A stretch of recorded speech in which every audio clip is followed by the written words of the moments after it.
RCP Singh बेचैन है, परेशान है। उन्हें उनके गांव के लोग भी नहीं चाहते हैं, जिस कारण वो अधिक परेशान है।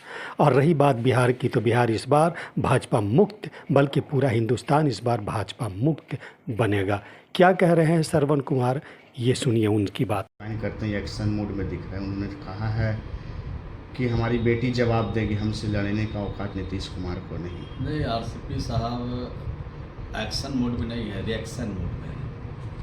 वो प्रतिक्रिया जाहिर कर रहे हैं, और प्रतिक्रिया तभी जाहिर करता है जब आदमी बेचैन रहता है, जब आदमी परेशान रहता है, जब मुसीबत में रहता है, तब अनाप शनाप अनर्गल बात कोई आदमी बोलता है।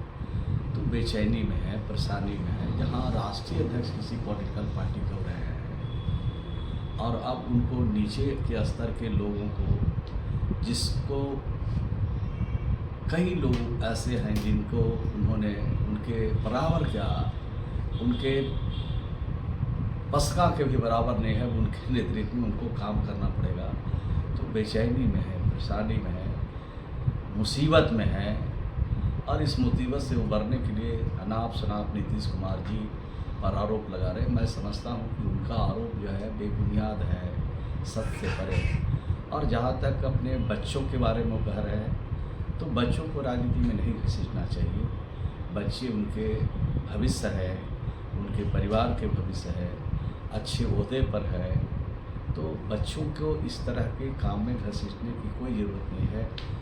लड़ाई तो आमने सामने भी है। आप अगर नीतीश कुमार जी से लड़ना चाहते हैं तो पूरा भारत खाली है।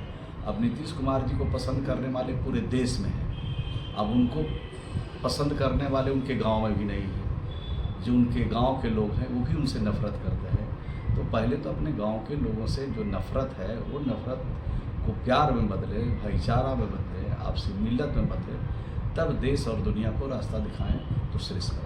आज तक ऐसा बयान कभी आरसीपी सिंह ने नहीं दिया था। आखिर बीजेपी में जाने के बाद ऐसा बयान कहीं ना कहीं लग रहा है कि बीजेपी का बड़े नेताओं का हाथ है आरसीपी सिंह। नहीं, बीजेपी का यही काम है, किसी को नीचा दिखाना, किसी का प्रतिष्ठा हनन करना, अपनी सभ्यता से, संस्कृति से खिलवाड़ करना। हम लोग की फितरत में ऐसी बातें नहीं है।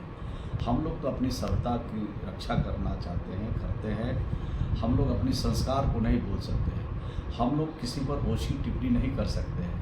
हम लोग किसी को नीचा नहीं दिखा सकते हैं। ये काम भारतीय जनता पार्टी और भारतीय जनता पार्टी के नेता आजकल बौखलाहट में कर रहे हैं, परेशानी में कर रहे हैं। उनके पैर के नीचे से उनकी सरकार, उनकी गद्दी खिसकते दिख रही है, उनका सत्ता जहाज से जाते दिख रही है। इसलिए बौखलाहट में, बेचैनी में, परेशानी में बोल रहे हैं। उसका दवाई भाजपा बिहार से सफाया होते हुए उत्तर प्रदेश के रास्ते से दिल्ली का लाल किला बहुत नज़दीक हो जाएगा। उत्तर प्रदेश भी सफाया, बिहार में भी सफाया, और जितने भाजपा के शासित राज्य हैं जहां उनके सरकारें हैं, वहां तो बिल्कुल सफाया होना तय है। बाकी सब तो हमारे ही पास है, कांग्रेस के पास है, ममता जी के पास है। तो इस तरह के जो राज्य हैं वहां तो बड़े पैमाने पर हम लोग को समर्थन मिल रहा है।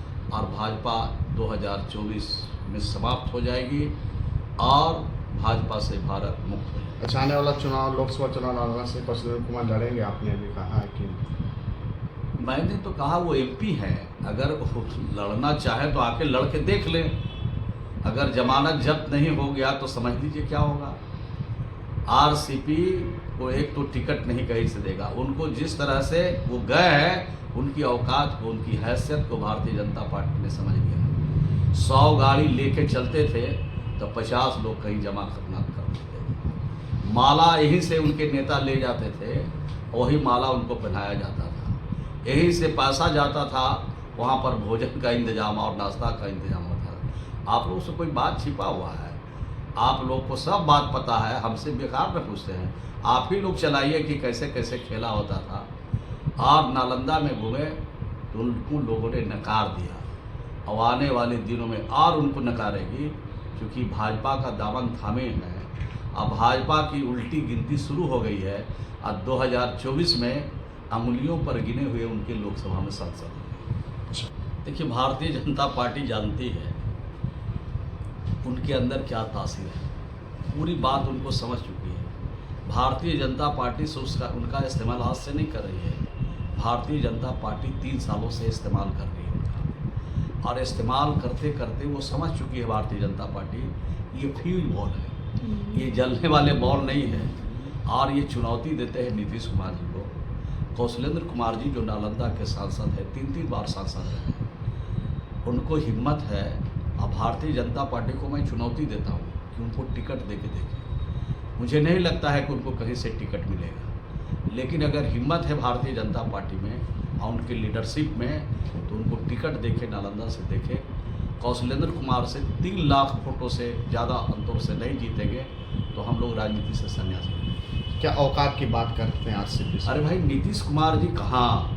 नीतीश कुमार जी को आज पूरी दुनिया आज जानती है नीतीश कुमार जी क्या है। पूरी दुनिया चाहती है, हर राज्य के लोग चाहते हैं कि नीतीश कुमार जी हमारे यहाँ से लोकसभा का चुनाव लड़ें। और इनको तो खोजना पड़ेगा आरसीपी को कि कौन क्षेत्र में हम जाएं जहां हमारी जमानत बच जाए।